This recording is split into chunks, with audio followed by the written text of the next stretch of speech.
تو پیغمبر ہے، میرا کلیم ہے، اللہ میں تجھ سے باتیں کرتا ہوں، مجھ سے بھی افضل ہوگا۔ فرمایا تو کلیم اللہ ہے، وہ حبیب اللہ ہوگا۔ نبی علیہ الصلوۃ والسلام مسجد نبوی میں تشریف لائے، امام بخاری نے لکھا صحابہ جرمٹ بنا کے بیٹھے،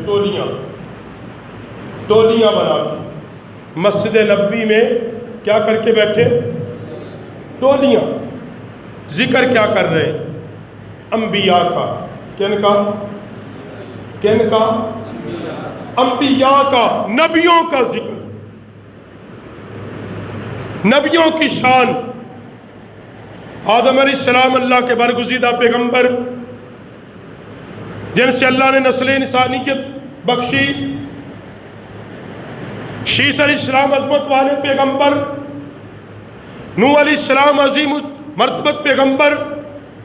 یہ تذکرے صحابہ آپس میں کرتے ہیں۔ ابراہیم خلیل اللہ، اسماعیل ذبیح اللہ، موسیٰ کلیم اللہ، عیسیٰ روح اللہ۔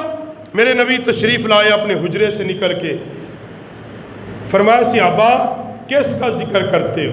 آقا نبیوں کا۔ میرے نبی نے یہ نہیں کہا صحابہ تم نے انبیاء کا ذکر کیوں کیا؟ پتہ یہ چلتا ہے نبیوں کا ذکر کرنا بھی عبادت ہے۔ حضور نے فرمایا ٹھیک ہے ابراہیم خلیل اللہ، اسماعیل ذبیح اللہ، موسیٰ کلیم اللہ، عیسیٰ روح اللہ۔ فرمایا میں محمد حبیب اللہ، میں حبیب اللہ۔ حضور نے خود اپنے آنے کے مقصد۔ اور پھر حضرت قعب رضی اللہ تعالیٰ اسلام لانے سے پہلے یہ تورات اور زبور کے عالم تھے۔ اسلام قبول کیا، سیدنا فاروق اعظم رضی اللہ تعالیٰ نے ایک بات کہی، کہا قعب آج کوئی بات تو سنا، نبی کی عظمت کی بات سنا، ہمیں کوئی بات سنا، حضور کی عزت کی بات سنا۔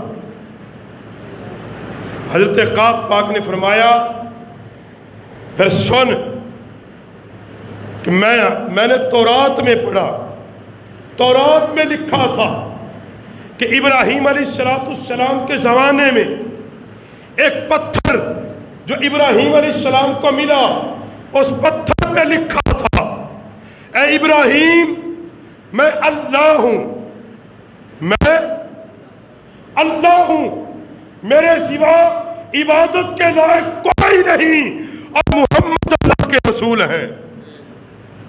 کہ ابراہیم کے زمانے میں پتھروں پہ بھی مصطفیٰ کا نام لکھا تھا، مصطفیٰ کا نام پتھروں پہ بھی لکھا تھا۔ تو نبی کی آمد سے ہزاروں سال پہلے پتھروں پہ لکھا تھا نبی کا نام۔ اور حضرت آمنہ پاک فرماتی ہیں، امام برہان الدین حلبی اس بات کو لکھتے ہیں، فرماتی ہیں کہ جب میرے پیٹ میں مصطفیٰ کریم تشریف لائے، میں حاملہ ہوئی، فرماتی ہیں کہ میں جس گلی اور بازار سے گزرتی، جس جنگل اور بیابان سے گزرتی، فرمایا ہر در و دیوار، ہر پتھر، ہر درخت، ہر شجر، ہر حجر، ہر پرندہ درود و سلام پڑھ رہا تھا۔ میں نے جب پوچھا پوچھنے والے سے یہ مجھ پر درود و سلام کیوں پڑھتے ہیں؟ کہا آمینہ یہ تجھ پر نہیں پڑھتے، تیرے پیٹ میں جو بچہ ہے یہ اس پر صلاۃ و سلام پڑھتے ہیں۔